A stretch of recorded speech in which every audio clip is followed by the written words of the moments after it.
Welcome to the Bangkok Confidential podcast. I'm Christopher Elliott. I'm here with Aren Elliott. Yes, and no one else. And no one else. Why? Because Iden's fighting for freedom. Yeah, Iden is... Do we want to say? Yeah. Or do we want to wait until he's back? No, we can say. Okay. Iden is in Ho Chi Minh City, Vietnam. Yeah. He has a friend there, a popular YouTuber that he knows, and he's visiting with him for a couple of days. Yes. So now I can say I sent my son to Vietnam. Anyway, so I have to say I feel, even though Iden is 18, he's an adult, I feel a little bit of separation. I wouldn't say anxiety, but I just, I'm a little nervous. It's his first time ever leaving the country without us, but he seems to be doing okay. Yep, and he seems to be well taken care of too. Yes, from what I can tell. So Dad, yeah, tell me what we've done this week. I was thinking about this because if you just describe what we did, it doesn't sound very interesting, but it actually is very interesting because we've been discovering the real Bangkok. So last week, we stayed at several very nice hotels along the river. And I should probably say, one of the comments that we got, someone said, I really wish that you would write more, extensively about some of these hotels. Wish granted. I will put a link to the story that I did for Forbes in the podcast. So you'll get to see or read all about the places that we stayed. But this week, though, was very different because we checked into an apartment that we were renting. So we are in a neighborhood called Klong Tan. I don't know if I pronounced that correctly, but it is, it's basically where all the Japanese expatriates live, as far as I can tell. Yeah. And what do you think, Aren? Well, Klong Tan's interesting. I think that's how I start every single... I think that's what you say all the time. I always say that. Very interesting. Oh, very interesting. No, you know what? Where we are, I'll say I don't like it very much because in order to get anywhere, you have to walk through... It's not just a narrow road. It's a road where the cars are sort of backed up into traffic, and you have to pass by this embassy. There's no sidewalk for at least 7 minutes. So 7 minutes, you're inches between cars. And this isn't I have to say, this is not like Indonesia where, at least in Indonesia, the cars and whatnot will try to avoid you. With this, it's just it sucks. Anyway, so you have that, and then We've had some close calls too. Yeah, where the cars have come so close. And it's not the cars you have to worry about, it's the mirrors. Yeah, the mirrors, those are going to get you. You're going to get swiped by those. But once you get past that, once you get to the main road where you have the BTS line, which is the Bangkok train system, I believe. Yes, they named after a Korean pop group. Or was it the other way around? I don't know. Oh, yeah. I don't think any of us will ever know. There are malls, basically. Lots of malls. Lots of malls. And actually, so this is what we did this week. We explored the neighborhood that we were in. I'm not even going to try to pronounce it. And we also went to the dentist, which is something a lot of people do when they go to Thailand because they have a lot of dentists here and the prices are very reasonable compared to other places. And so the malls here are not like the malls that we're used to in the States. They actually are built in more of a vertical way. They're in these really large buildings and you walk up. So they're not sprawling. They're like high-rises. They're vertical, right. And there are actually 2 malls that we've been doing a lot of walking in. And so the reason that we do all this walking in the mall is because we're in the middle of monsoon season, and so when it starts raining, really that's the only place that you can walk. Yeah. So what have you thought of the malls that we've been to? I mean, I think people do come to Thailand to go shopping, so this might be something that our listeners would be interested in. Well, I'll say this. Once you've seen one high-end mall, you've seen them all. Trust me. They all have the same restaurants, the same outlet stores. If you go to a good mall, it has every same thing that every other high-end mall will have. If you're going to a lesser mall, then you're not going to get as much. But I would say The three malls that we've gone to most frequently is emQuartier, Emporium, and then there's Terminal 21. And I'll say this is that, well, I like emQuartier better. I think that it's to a more higher end audience, even the sort of Japanese audience. But they all have the same things basically. Same restaurants, same things. The only difference is how many Thai people are going to be in one versus the other. Yeah. And if you're going to one that's more targeted towards the Thai audience, it's going to be more like a souk, like in the Middle East. It's just going to be a little bit more crazy. Whereas if you're going to one aimed at, foreign tourists, that's really high end, you're going to end up with fewer people and probably higher prices. But I mean, it's going to have more of what you're looking for. And it definitely has more of what we want in a mall anyway. Yeah, yeah. I mean, I'm thinking of the mall that we saw last week when we got here. Icon CM? The Icon, yeah. And that was much more of a mall for Thai and other Asian tourists that were coming in, specifically Chinese tourists coming in because the prices were a little bit better than in Hong Kong. Yeah. But the one that we're close to here is more for Japanese tourists. And so you walk in there and it has all the French designer clothes stores, and then it has these very high-end Japanese coffee shops and restaurants. Yep. It has all of those sort of hype stores and Uniqlo and Muji, a huge Muji store. And I don't know if any, I'm sure that our listeners know what Muji is, some of them at least. But normally Mujis are small. This is a sprawling, it was an IKEA-like Muji. Yeah. It had everything. I used to think Muji was Chinese, but it's actually Japanese. And the big Mujis are like IKEA because they have literally their own food being sold there. Yes, so that's true. Yeah. Interesting. But in any case, that's sort of the mall scene. Once you've seen one mall, you've kind of seen them all. Yeah, and, so I think we're probably I think we're done with malls unless it starts to rain a lot, in which case we'll just kind of duck into one. But I thought that the dentist was very interesting though. I mean, I don't know if any podcasters who talk about, or travel podcasters who talk about visiting the dentist, but here goes. We haven't been to a dentist in a year. I mean, we have been on again and off for like dental emergencies, but we haven't really been checked out. And it's not because we haven't been taking care of ourselves, it's just we haven't really had an opportunity because we've been traveling so much. So we finally said, all right, let's go to see the dentist here. How is a Thai dentist different from a US dentist? That's a good question. For me, I think when I think of a US dentist, I am thinking about a little bit, compared to the experience I had here, you have a little bit more attention, much less rushed, but also, I don't know. I feel like it would be difficult for me to actually say with any certainty that the level of quality is any worse. But definitely, probably from your experience, it's going to cost less here. Oh yeah, because I went to the dentist when I was in Switzerland and I had to get some work done on one of my teeth. And it cost me more in Switzerland for just that one tooth than it cost the three of us to get all of our teeth cleaned and a couple of fillings done. So the prices are considerably less here. But what I noticed about the dentists was the dental office was absolutely immaculate. It was beautiful. It was like, I don't know, like a lawyer's office, it seemed.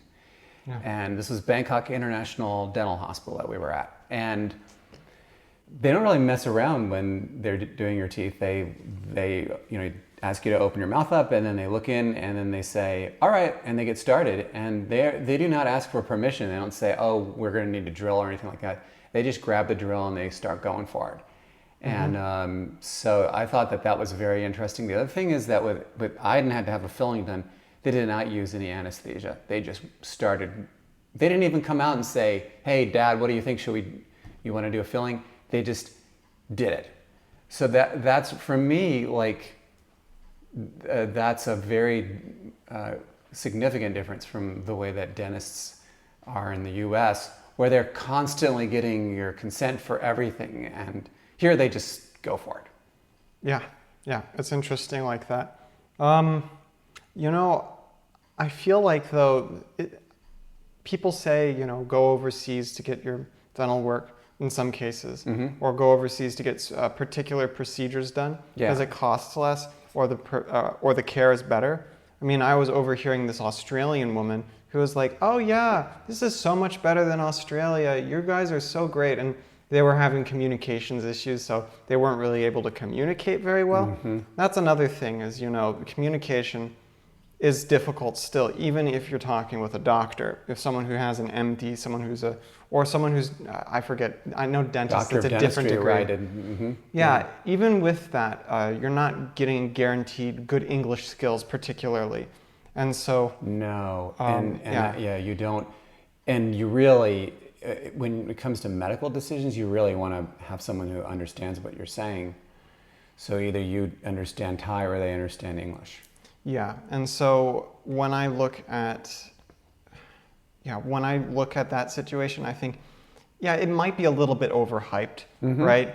Particularly because you're talking about generalities. I don't think any singular person could say, "Oh yeah, the dentistry is so much better in Thailand." Like, what are you doing, touring dentists? I mean, and seeing how are you telling the doctors apart? How are you telling metaphorically separating the wheat from the chaff? And I just don't think people are able to do that. So they end up with these big ideas about like Thai dentists or Hungarian dentists, whatever. And I really can't say that I see much of a difference. Well, you went to see a dentist when you were in South Africa, and they were pretty good, and they were inexpensive.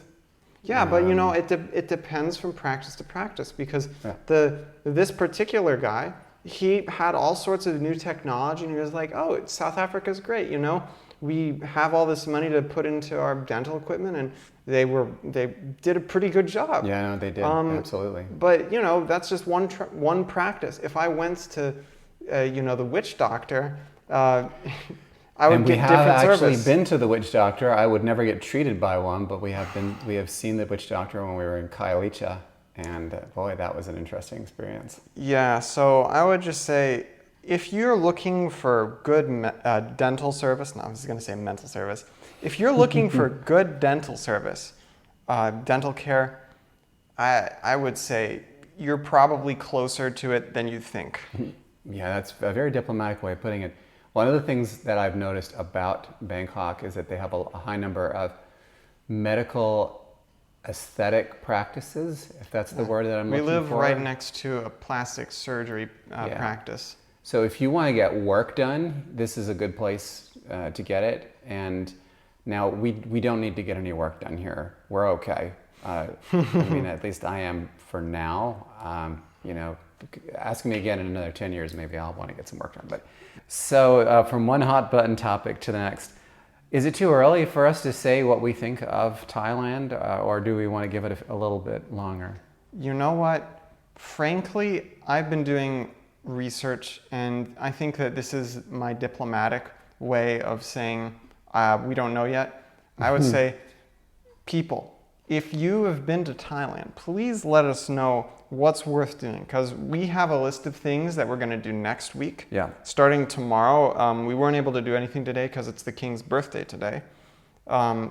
So if you have anything that you would like us to see, leave it in the comments, because we definitely are open to suggestions right now, because we haven't really done much of anything this week. Except for touring the malls, staying dry, and then going to the dental clinic, which I know is probably not the most exciting thing. So next week, we're going to see if we can hit some galleries, maybe go to the palace. If you have suggestions, that is our question of the week. What should we do?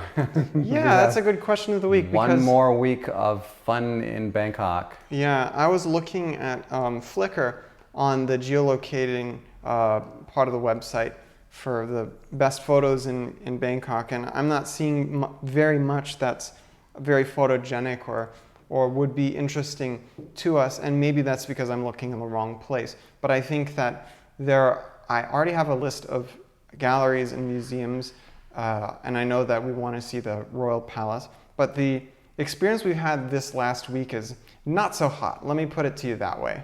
Well, it was hot, but it was not ideal. It was not very ideal. It's been pretty warm here.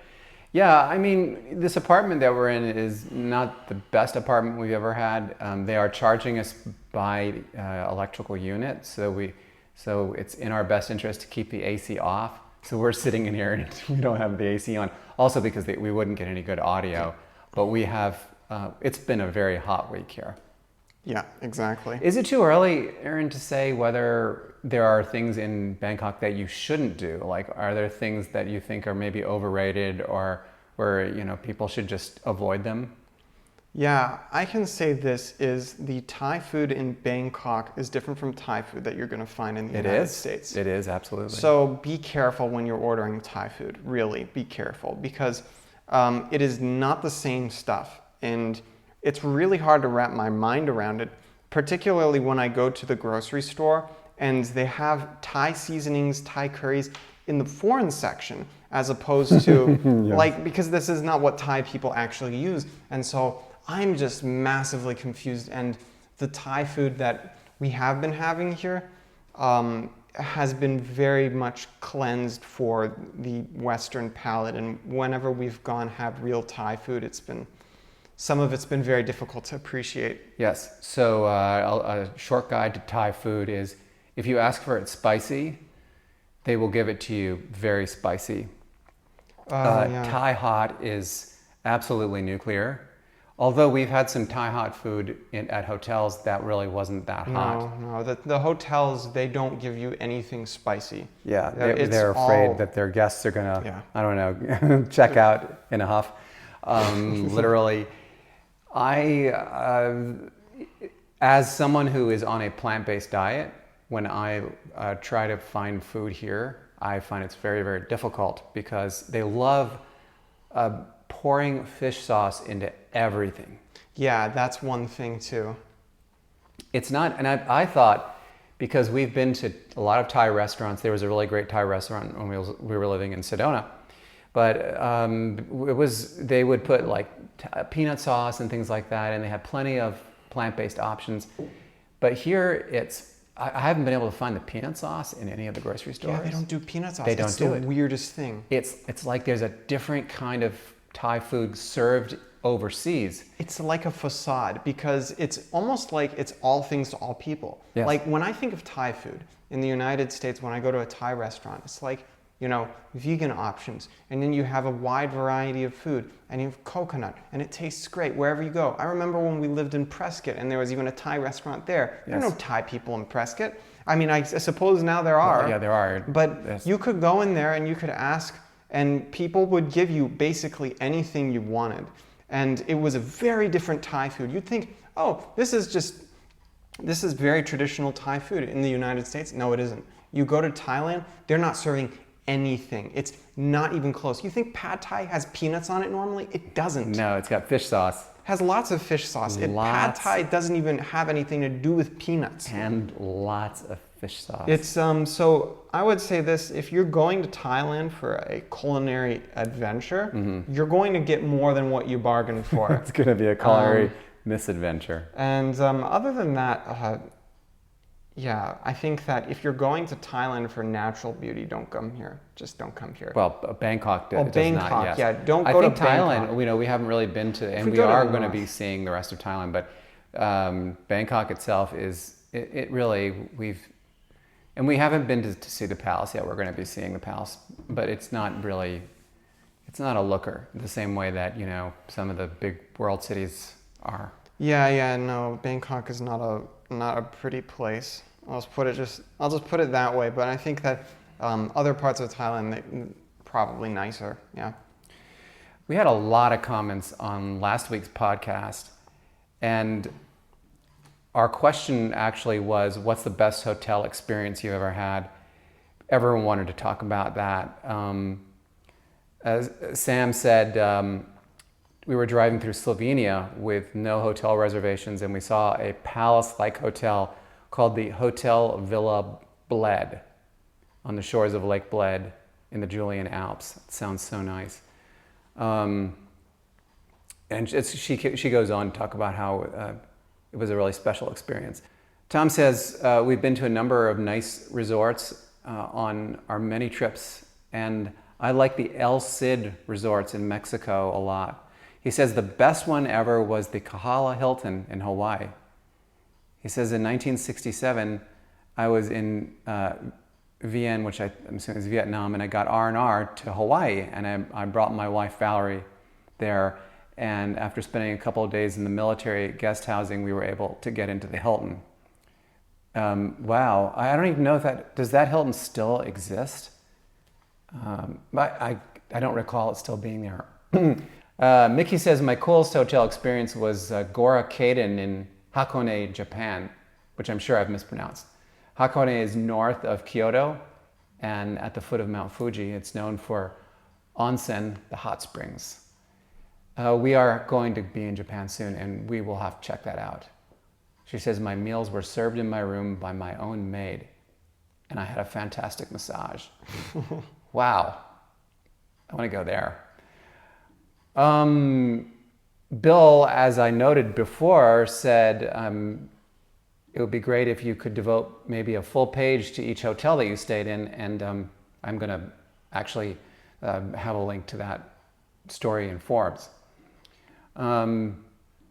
Joe says the Peninsula Hong Kong with Rolls Royces to and from town, and also Raffles Singapore with a stenga on the veranda. What is a stenga? I should probably know what a stenga is. And Jonathan says, a longtime subscriber, longtime expat here in Thailand. He says, glad you're enjoying Bangkok. If you get up to Chiang Mai, where I've lived for 18 years, feel free to call. Thank you, Jonathan. And you know what? If we get up there, we will definitely be in touch. Bob says, I love hotels, but having people wait on me always makes me feel a little awkward. Thailand is one of the most beautiful places on earth, and Chiang Mai is one of the most beautiful places in Thailand. So maybe we really do need to make it up to Chiang Mai. Bob and Aaron, we've had this conversation, you and I, about feeling awkward when people are waiting on you. Yeah. And there were some awkward moments last week where people were just waiting around for us to do something, and they were asking if they could do anything, and we were just like, please, just, leave me alone. Yeah. That's unfortunately a part of the gig when you go to nice hotels, is that there are going to be people who are overdoing it. I'll put it that way. But I think that it's probably better that they do that, and there are other sins of hospitality that are probably going to make you feel a lot more uncomfortable, and I think that it's good that they try at least to do that. It's good for them to do more as opposed to less. To do less or to do something, that might be unexpected. We'll put it that way. Okay. We've had unexpected in the past too, and we've stayed at places. Yeah, I think the example I would give is that they would get offended if you didn't accept their service or something like that. Yeah. That's never happened. Thai people are very hospitable, and they're very friendly. And so are Indonesians. When we were in Bali, everyone was extremely friendly. There were a lot of things I didn't like about Bali, but the people were definitely not one of them. I love the people there that we met. And the Thai people here are also very nice. I haven't met a single mad person or someone who said something bad to me. They've all been just very, very nice. Yeah. So that's good. This week's question is, where should we go next? It's a very simple question. I would love to get your suggestions about where we should go in Bangkok, and we will report back, because we will actually go to those places and take pictures if we can make it there. If it's not too monsoony, because it's pretty monsoony. Anyway, that's it from here. Next week, Iden, your boy, will be back with us from Vietnam, hopefully, and we'll do a full debrief. We'll do an interrogation. Yes, fun interrogation. Oh, that'll be fun, yeah. Yeah. Anyway, I'm glad you listened. Thanks for tuning into the LA Confidential podcast. We'll see you next week. Ciao. Bye-bye.